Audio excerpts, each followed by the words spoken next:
Alright, now we're going to deal with all types of normal distributions.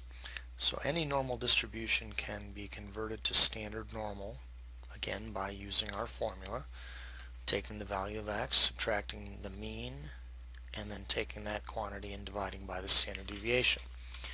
Now, z-scores are typically rounded to 2 decimal places. So if we're looking for the area, say below an x value, so the area in the shaded greenish region, we can convert that same thing to the area below a standard normal z in the same spot by just taking that x and converting it to a z.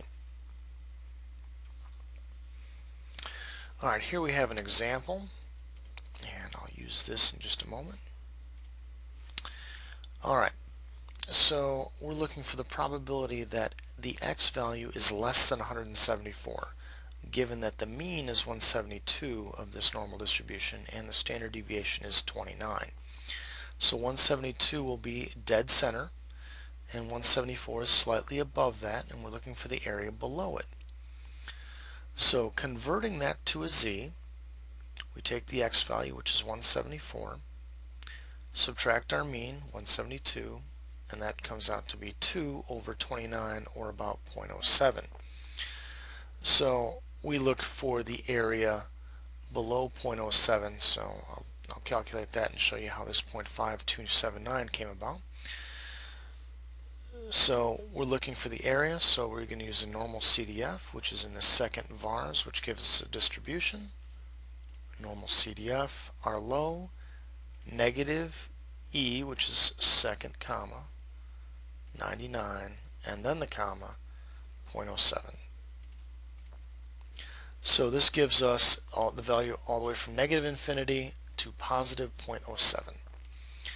And there's our 0.5279. Same answer.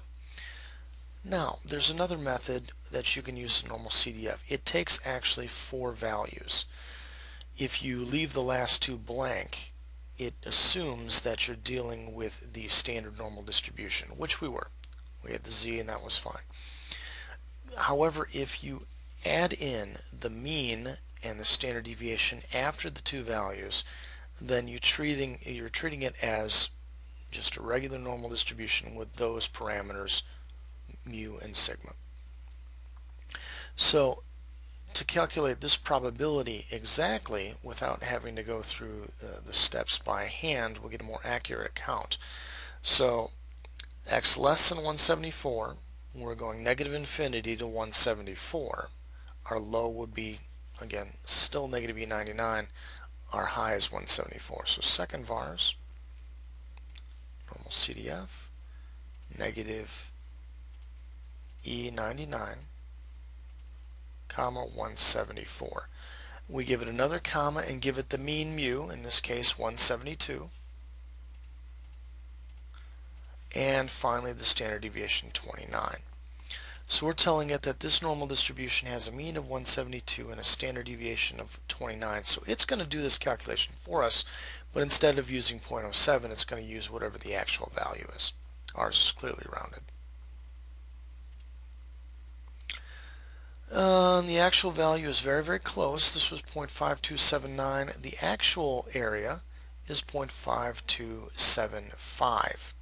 So very close. This is our actual value. And again, I mean, the actual value, you can continue to go down as many decimal points as you have on your screen, but again, 4 is typically all we'll need.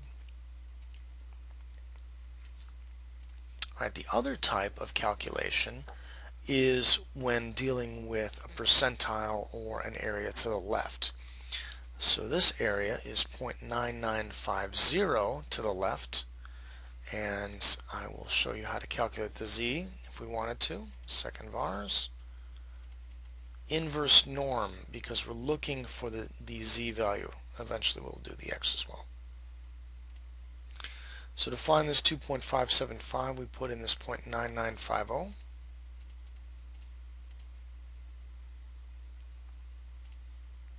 And it gives us 2.57, about 576, but we're going to call it 2.575. So that's the value that we're going to use. So doing our math, the reverse function for x, just isolating the x and solving for it, gives us a value of x at about 246.675. Again, we can use this inverse norm and tell it the mean and standard deviation. If you recall, well, there's our mean there, 172, standard deviation 29.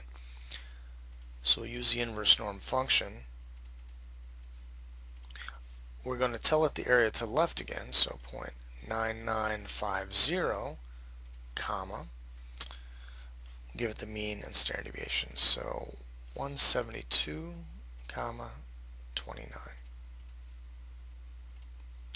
So the actual value is 246.7-ish, basically. Very, very close. Now, when we did an example prior to this, when we were looking at the lower and upper, I think it was 2.5%, we could just, with the standard normal distribution, we could just do one side and make the other one positive. That doesn't work the same way with other normal distributions. They're not, I mean, while they're symmetrical, they're not symmetrical around 0. So if you wanted the bottom, 0.005%, you would have to put in that value and you would get a different value of x that would not mirror this one.